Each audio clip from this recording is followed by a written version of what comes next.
Well, after Kyiv, the US Secretary of State will travel to Berlin for talks with allies before he heads to Geneva to meet face-to-face with the Russian Foreign Minister Sergei Lavrov. Well, I'm here in the studio with our international affairs commentator, Doug Herbert. Doug, does this look to you like a sort of last-ditch effort by Washington? Well, maybe not last ditch, but it's getting close to the line there, Tom. From the U.S. perspective, from Blinken's perspective, basically, there are fears right now that at any moment, literally any moment, Vladimir Putin could use force to basically reassert Russia's control, as Russia sees it, over its sphere of influence, its former Soviet backyard.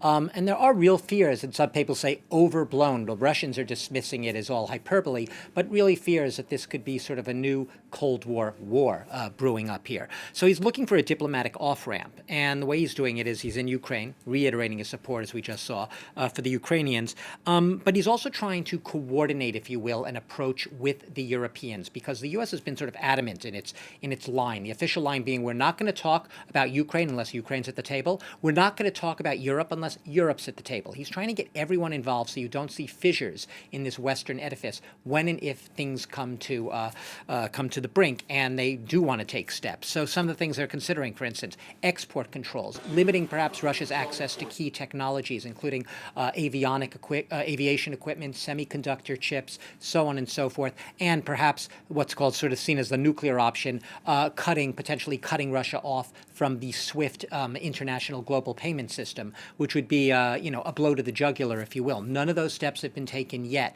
but they are trying to have that appearance, at least, of a united front. He does believe and he hopes for a political solution. And as I've been saying in recent days, in any diplomacy, the very fact you're meeting with your interlocutor on the other side, and that he will be meeting with Sergei Lavrov, the Russian foreign minister, on Friday, that is being seen at least as a sign of hope that despite the impasse we've seen now in all of these back-to-back rounds and series of talks, including the German foreign minister's trip to Moscow yesterday, there's still perhaps hope for some sort of deal to be struck.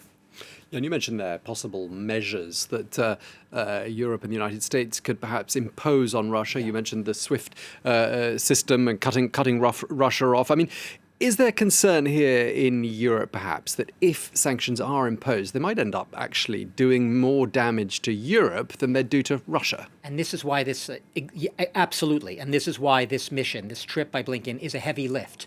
Because while he wants to present that united front, the Europeans have real and present concerns about the fallout, the impact of the damage to their own economies. Look, gas is Europe's second most important generator of energy, right after petrol. The EU, Russia, accounts for about a third. Russia alone accounts for about a third of the 27-member EU bloc's consuming of gas, which is an enormous amount from just one country, ahead of Norway, ahead of all the others. And it is the leading gas exporter in the world. So the big fear here is if Russia, and it's been accused, and it has done, using gas as a weapon, weaponizing the energy element of this equation. If it were to cut off those critical gas supplies, yes, Europe would be hit where it hurts. We know that some of the countries in the front line, Tom, would be Germany, would be Poland, would be the Netherlands, would be Belgium, all countries that depend to varying degrees on Russian gas, but also a lot of countries in East and Central Europe.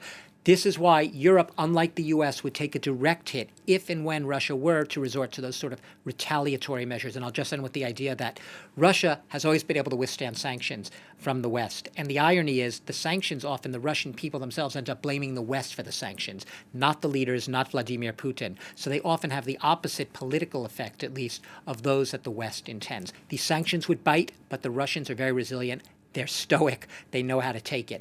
I would say that Europe will be hit a lot harder by any retaliatory measures that Russia could potentially take. Okay, well, thank you very much indeed for that. Our international affairs commentator, Doug Herbert.